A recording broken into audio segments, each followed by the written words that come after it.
আসসালামু আলাইকুম রহমতুল্লাহ। কয়েকদিন আগে দেওবন্দি আলেম ওলামা এবং দেওবন্দি যে সমস্ত ভাই বোন আমার ফ্রেন্ড লিস্টে আছেন, তাদের কাছে একটি অনুরোধ করেছিলাম যে আপনারা বিতের সালাতে দোয়া কুনুত পড়ার পূর্বে তাকবীর দিয়ে রফুল আদান করেন, এই মর্মে আমাকে হাদিস দিবেন। তো আলহামদুলিল্লাহ বেশ কিছু দিনী ভাই আল্লাহ তাদের নিয়াতকে কবুল করুন এবং তাদেরকে আল্লাহ তার নিজের রহমতের চাদরে তাদেরকে ঢেকে দিন, আমিন। তারা বেশ কিছু দলিল আমাকে দিয়েছেন, আলহামদুলিল্লাহ, জাজাহুমুল্লাহ খাইরা। কয়েকটা দলিলের ভিতরে আজকে দুইটা দলিল আমি পড়ব এবং আমি এই জিনিসটা বোঝার চেষ্টা করব এবং আপনাদেরকে বোঝানোর চেষ্টা করব যে আসলেই হানাফি মাযহাবের দেওবন্দি ভাইরা, দেওবন্দি আলেমরা যে আমলটা করেন, বেতের সালাতে তারা কুনুত, দোয়া কুনুত পড়ার পূর্বে, রুকুর আগে দোয়া কুনুত পড়েন, দোয়া কুনুত পড়ার পূর্বে তাকবীর দেন এবং তাকবীর দেওয়ার সময় দুই হাত তুলে রফল আদান করেন। তো এটা আসলে ওই দলিলগুলির ভিতরে এভাবে পাওয়া যাচ্ছে কিনা, এটা নিয়ে আমি সংক্ষেপে আলোচনা করব। আচ্ছা, একটা হাদিস সহিহ মুশকিল আসার ইমাম তাহাবি রহিমাহুল্লাহ প্রণীত, মাকতাবা শামিলার 11 খণ্ড 374 পৃষ্ঠায় এই হাদিসটা আছে। এটা মাসিকাল কাউসারে দলিল হিসেবে দেওয়া হয়েছিল, সেটা এক ভাই দিয়েছেন, আলহামদুলিল্লাহ। তো হাদিস আছে, কানা আব্দুল্লাহ লা ইয়াকুনুতু ইল্লা ফিল উইতরি, যে আব্দুল্লাহ বিন মাসউদ রাদিয়াল্লাহু তাআলা আনহু তিনি বেতের ছাড়া কখনো দোয়া কুনুত পড়তেন না। ওয়াকানা ইয়াকুনুতু ক্বাবলা রুকুই, আর তিনি রুকুর পূর্বে কি করতেন? দোয়া কুনুত পাঠ করতেন। ইউকাব্বিরু ইজা ফারাগা মিন কিরাআতিহি হিনা ইয়াকুনুতু, হিনা ইয়াকুনুতু, যখন তিনি কুনুত পাঠ করতেন, মানে পাঠ করা শুরু করবেন, তখন তিনি কী করতেন? ইউকাব্বিরু, তাকবীর দিতেন। ইজা ফারাগা মিন কিরাআতিহি, অর্থাৎ সূরা ফাতিহা পড়লেন, আরেকটা সূরা পড়লেন, পড়ার পরে তিনি যখন দোয়া কুনুত পাঠ করতে যাবেন, তখন দোয়া কুনুত পাঠ করার পূর্বে তিনি কী করতেন? তাকবীর পাঠ করতেন। তো এখান থেকে মাসিকাল কাউসার পত্রিকায় দলিল দেওয়া হয়েছে যে কুনুত পড়ার আগে তাকবীর পাঠ করে মানে দুই হাত তুলে তাকবীর পাঠ করবেন, তারপরে আপনারা দোয়া কুনুত পড়তে পারবেন। আচ্ছা, এটা একটা দলিল। আমি এই দলিলটার ভিত্তিতে আমি ধরে নিলাম যে রুকুতে যাওয়ার পূর্বে, অর্থাৎ আপনি সালাত শুরু করলেন, সূরা ফাতিহা পড়লেন, আরেকটা সূরা পড়লেন, এরপরে আপনি রুকুতে যখন যাবেন, আপনার সূরা ফাতিহা পড়া শেষ, অন্য একটা সূরা পড়া শেষ, অর্থাৎ কেরাত শেষ হয়ে গেল। এখন আপনি তাকবীর দিলেন, সেই সাথে দুই হাত তুললেন, রফল আদান করলেন, তারপরে দোয়া কুনুত পাঠ করলেন, তারপরে আপনি রুকুতে গেলেন। এই আমলটার দলিল এই হাদিসে পাওয়া যাচ্ছে, ধরে নিলাম। তাহলে আরেকটা দলিল, যে দলিলটা আমাদের এই দেওবন্দি ভাইরাই দিয়েছেন এবং বিভিন্ন গ্রন্থে ওটা আছে, সেটা হচ্ছে এলাউ সুনানে। এই ব্যাপারে আরও অনেক দলিল আছে। এলাউ সুনানটা আমি এখনও দেখি নাই, ইনশাল্লাহ দেখব এবং সেখান থেকে আমি আলোচনা করব। আচ্ছা, এলাউ সুনানের প্রসঙ্গটা থাক।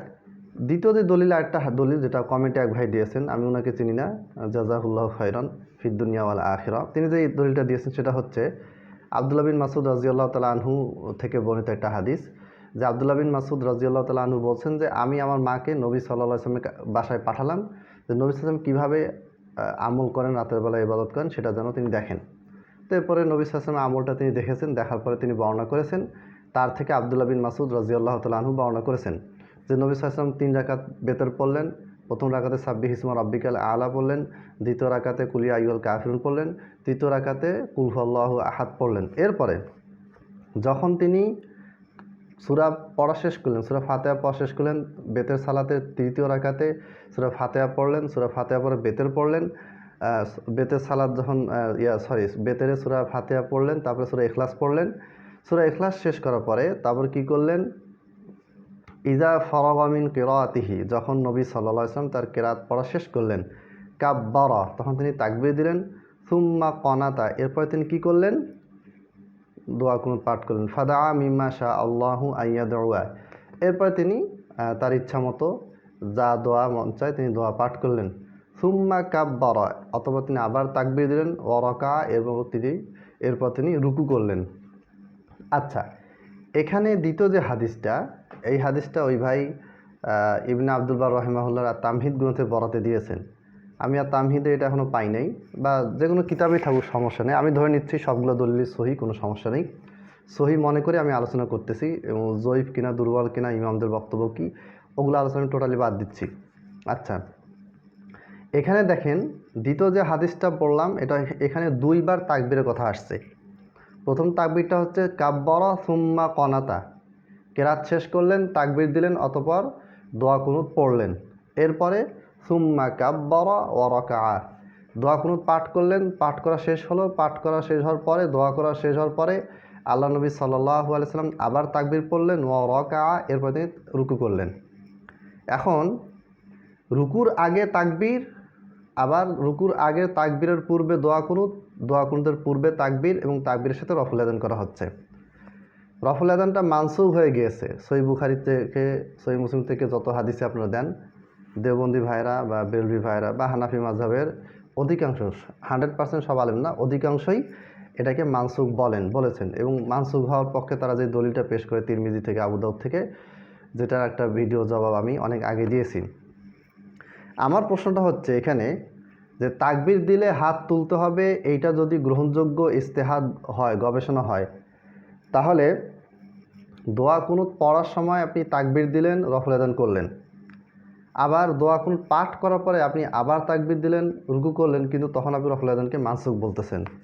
এটা আমার কাছে স্ববিরোধী মনে হচ্ছে যে তাকবীর মানে রফুল আযান করা, তাকবীর দিলাম মানে হচ্ছে আল্লাহু আকবার বললাম প্লাস সাথে সাথে রফুল আযান করলাম।